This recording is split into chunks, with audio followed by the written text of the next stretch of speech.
Hi, I'm Tim. Welcome to our channel, and thanks for logging on.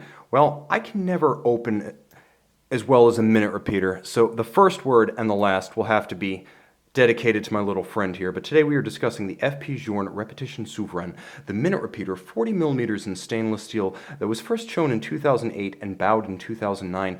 This is the only repeating watch currently in the Journe collection, as the Grand Sonnerie has been discontinued, and it's a sensational piece to see as well as to experience and hear, because it's a feast for all of the senses, the eyes, the ears, and the wrist. Now on my wrist, 16 centimeters in circumference, it's an easy watch to wear, partly because 40 millimeters is very reasonable size for a substantial complication, but also because the watch is remarkably thin. At only 8.6 millimeters thick, you can see it slips low underneath any cuff with a sloped domed profile and such a slim case. This is the perfect watch to wear with formal attire, even exotics such as French cuffs.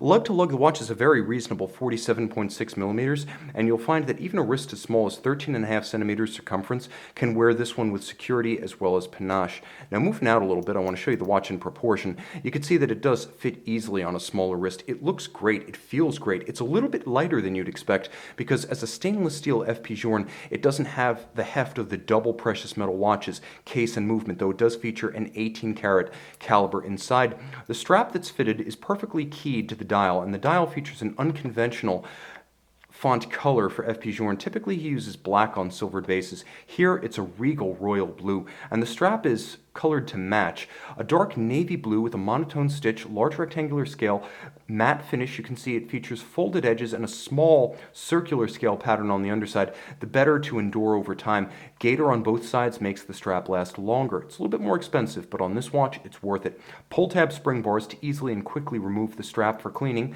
and deluxe specification here. Most FP Journe watches, even those costing tens of thousands of dollars, come with a pin buckle, but when you buy the Repetition Souveraine, you get a full deployment clasp in matching stainless steel for security against droppage while donning or removing at bedside. Now you'll also appreciate the fact that Journe drills these lugs close to the case so that when you pull the strap straight down, it's not constrained in its movement, and that's the reason for the curved spring bars. It's a more integrated look, but it also gives total freedom of movement.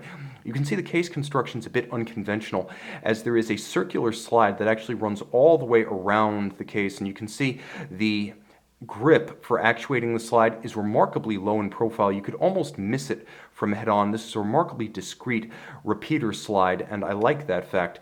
Everything about this watch is subtle except the sound, which is quite simply potent in a way few minute repeaters will ever be due to the minimal density of steel relative to precious metal repeaters. The dial features an embossed clou de Paris at center with sunken sub-registers for constant seconds. It has its own little railroad track, a cutout for the 56-hour power reserve, a railroad track outboard for the minutes, and then inboard stylized Arabic numerals in a sort of Art Deco font. There's a little bit of an upward step to the hour track, and then there's a cutaway and an aperture so you can fully appreciate the black polished striker for the minute repeater. It is black polished. That's why as I turn it through the light with respect to the camera, it turns black. It only reflects light in one direction, hence poly noir or black polish.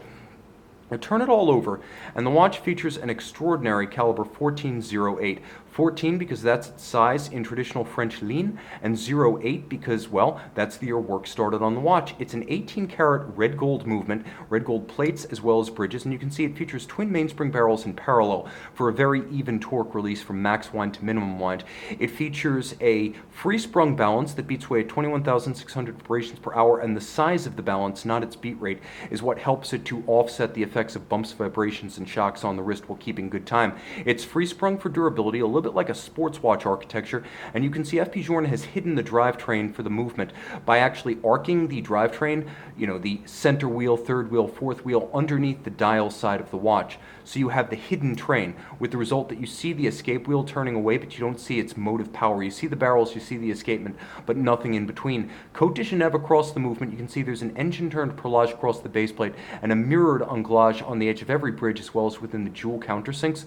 All of the screw heads have been black polished with their slots chamfered, and you can see Journe here uses a centrifugal rather than a friction runner system for the governor, so you really can't hear the governor as it's running, and I will just turn the watch so you can listen to it operate with the governor in motion. It's a silent governor, so this watch has a bunch of tricks up its sleeve. Hammers that strike directly on scythe-shaped gongs that are flat and compact, allowing the watch to be ultra-thin in profile, and it also features a rack and snell system for reading and actuating the repeater that is remarkably compact. The two features, the gongs and the rack and snell system, allowing this watch to earn 2 Swiss patents in the process of being created. Well, let's take a listen.